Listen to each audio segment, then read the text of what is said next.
কেমন আছো বন্ধুরা? আশা করি তোমরা সবাই ভালো আছো। আজকে চলে এসেছি তোমাদের সঙ্গে একটা ব্রেকফাস্টের রেসিপি শেয়ার করতে। ভিন্ন স্বাদের ব্যঞ্জনে তোমাদের সবাইকে স্বাগত। ব্রেকফাস্টে প্রতিদিনই কি বানাবো এইটা সবসময় ভাবি। তো মাঝে মাঝে আমি এই স্যান্ডউইচটা বানিয়ে নিই। আজকে তোমাদের সঙ্গে চলে এসেছি এই স্যান্ডউইচটা রেসিপি শেয়ার করতে।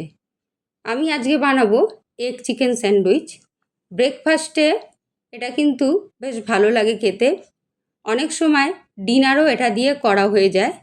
প্রথমেই আমি দেখো একটা সেদ্ধ ডিম নিয়ে নিয়েছি। তার কুসুমটা নিয়ে প্রথমেই আমি এতে দিয়ে দেবো একটু টমেটো সস, একটু চিলি সস, একটু রেড চিলি সস, একটু মেয়োনিজ, আর দিয়ে দেবো একটু পিৎজা সস। পিৎজা সসটা অবশ্য সম্পূর্ণ অপশনাল, তোমরা নাও দিতে পারো। আমি এতে চিকেন অ্যাড করে দিলাম। এই চিকেনটা আমি সেদ্ধ করে নিয়েছি, একটু গোলমরিচ, একটু নুন আর তেজপাতা দিয়ে দিয়ে তারপর এটাকে এরকম ছোট ছোট করে হাত দিয়ে হোক বা কাঁটা দিয়ে হোক কেটে নিলেই হবে। ওগুলো একবারে মিশিয়ে নিয়ে এইবারে আমি ব্রেডের ওপরে এগুলোকে ভালো করে মাখিয়ে নেব। এবার ওপর থেকে আমি খানিকটা চিজ দিয়ে নেব।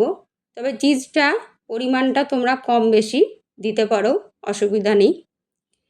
বন্ধুরা, আমার রেসিপিগুলো তোমাদের কেমন লাগে আমাকে কমেন্টে অবশ্যই জানিও। তোমরা পাশে থাকলে তবেই আমি এগোতে পারবো, তাই তোমাদের সহযোগিতা একান্ত কাম্য। দেখো আমি খানিকটা বাটার দিয়ে নিয়েছি। এবার পাউরুটিগুলোকে আমি এপিট ওপিট করে ভালো করে সেঁকে নেব। ওপরটাও একটু বাটার মাখিয়ে নেব। এইভাবে স্যান্ডউইচটা করে খেলে ঘরে খেতে কিন্তু ভীষণ ভালো লাগে। আমি মাঝে সাঝেই এটা করি, আমার কিন্তু এটা ভীষণ প্রিয়। ব্রেকফাস্ট বা ডিনার যে কোনো সময় তোমরা এই স্যান্ডউইচটা খুব তাড়াতাড়ি করে খেতে পারো।